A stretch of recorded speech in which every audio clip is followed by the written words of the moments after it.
بسم اللہ الرحمن الرحیم۔ السلام علیکم۔ اسلام کے محرمات، خون کا استعمال، قرآن مجید نے خون کو حرام قرار دیا ہے۔ ایک جگہ اس کی وضاحت یوں فرمائی کہ خون سے مراد وہ خون ہے جو بہنے کی صلاحیت رکھتا ہو۔ کسی زندہ جسم سے نکلنے کے بعد خون فوراً جم جاتا ہے۔ جمنے کے بعد جو لوتھڑا کلاٹ بنتا ہے اس میں موجود لہمیات کو ہضم کرنے والے جو ہر انسانی معدہ میں نہیں ہوتے، بلی، کتا، شیر، چیتا، بھیڑیا وغیرہ خونخوار جانوروں کے جسم میں اس کو ہضم کرنے کی صلاحیت پائی جاتی ہے، لیکن انسان کے جسم میں نہیں ہوتی۔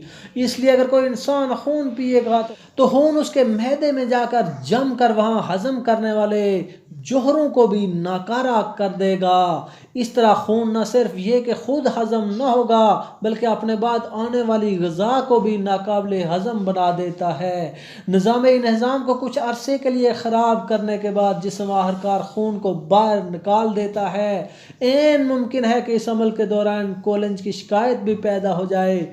ماہرین کو یہ پتہ چلے زیادہ عرصہ نہیں گزرا کہ انسانی جسم میں خون کو ہضم کرنے کی استعداد نہیں ہوتی، لیکن ہزاروں سال پہلے قرآن مجید نے خون پینے کو حرام قرار دیا۔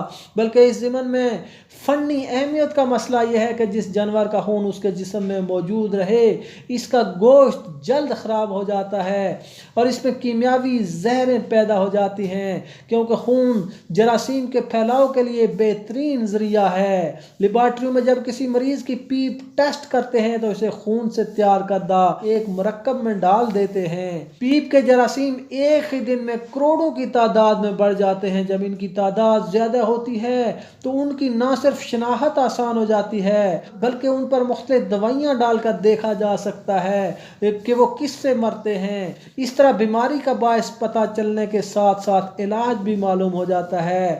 اس عمل میں پتے کی بات یہ ہے کہ جراثیم خون پر پھلتے پھولتے ہیں، اس لیے خون کا استعمال متعدد خطرات کا باعث ہو سکتا ہے۔ اللہ پاک حلال کھانے کی توفیق عطا فرمائے۔ وما علینا الا البلاغ المبین۔